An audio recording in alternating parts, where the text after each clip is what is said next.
Testing 1, 2, 3. Okay. I think we're recording. So now I gotta look around here and I see blinking red lights. That's a very good sign. Hi boys and girls, it's me Butch. My name is Terry David Silvercloud. I'm not native, just sounds that way. I'm 79 years old.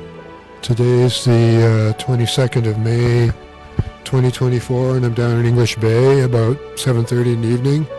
It's a bit cool, but I'm taking advantage of the sun. The weather's been pretty unpredictable. So I thought, because I want to test out this cheap wireless mic, I'd make a quick video and talk about being godless at English Bay. So I came up with the term godless, not me.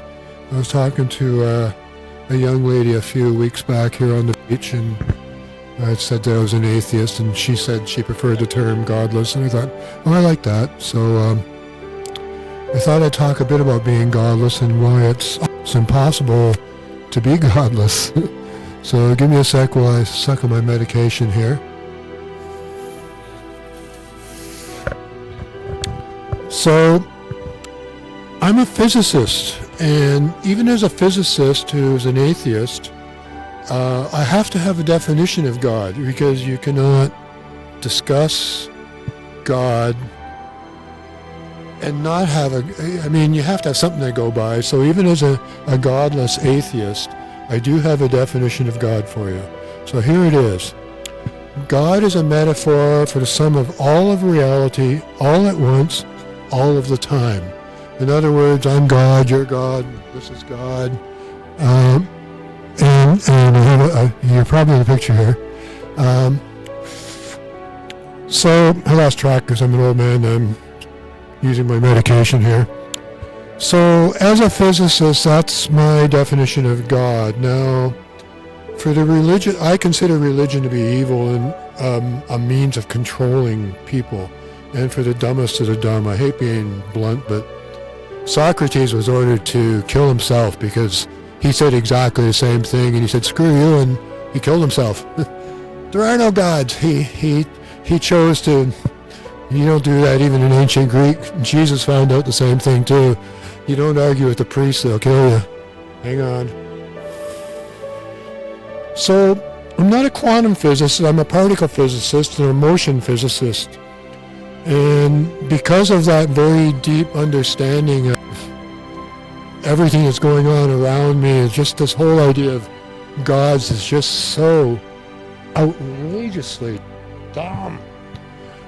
That's all I can say about it, and to argue with the people that believe in creationism is you just complicated the problem by making a creator, as if the universe always was. It was never created. Anything else is totally illogical. If you think otherwise, you're an idiot. Seriously, you're an idiot.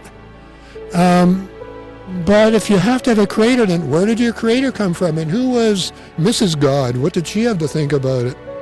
So I've come recently, spitting there, to have a bit more respect for the Sikh religion, because in the Sikh religion, they sort of follow a bit my idea that God basically is a genderless deity, which is the sum of creation, and that there is no afterlife. You're simply born again and again and again and again forever, and your next life will be based on how you behaved in this life. You'll either strike it rich or you'll be crushed like an ant or something.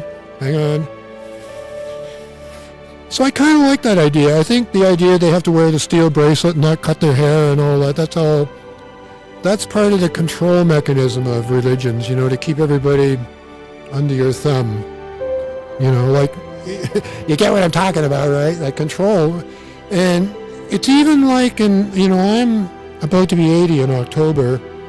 When I grew up, if you got a tattoo, you were either a biker or had been in the military. It was frowned upon.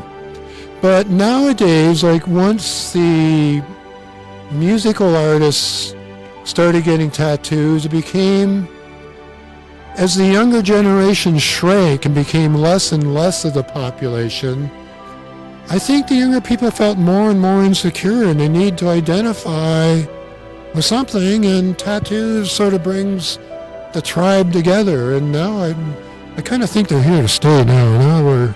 I don't think tattoos are going anywhere for a while. Hang on. So this is getting to be an overly long video, and I don't know if it's still recording. This is a test. Oh, the blinking light's still blinking red. That's a good sign. It's still blinking red. I'm on the air. 128 gigabytes. Spitting. Did I get my point across? Call myself godless because I'm an atheist, but as a physicist, my definition of God is a sum of all reality, all at once, all of the time. I don't believe in afterlives, but I don't deny it because I have no proof. It just makes no sense. That's why I don't believe in it. It's so oh, well, there's billions of worlds out there. There's billions of who knows how many kinds of creatures out there somewhere. Many of them, I'm sure, much more intelligent than us. And nature, bless her heart, has made it very nearly impossible to get from one star to another, so that's probably a good thing. I'm not sure. But when it comes to afterlives, I would not want... I'm so disgusted with the human race, I'd want nothing to do with them ever again, like, as in ever. I mean, seriously. I'll be very happy to be dead. I'm just trying to enjoy what's left of being here, but I'm totally disgusted with the human race, and I want no part of it, so I want no part of your afterlife. Take it, go away. I don't want it. And I'll be happy to be dead, because I won't be here. Well, I know.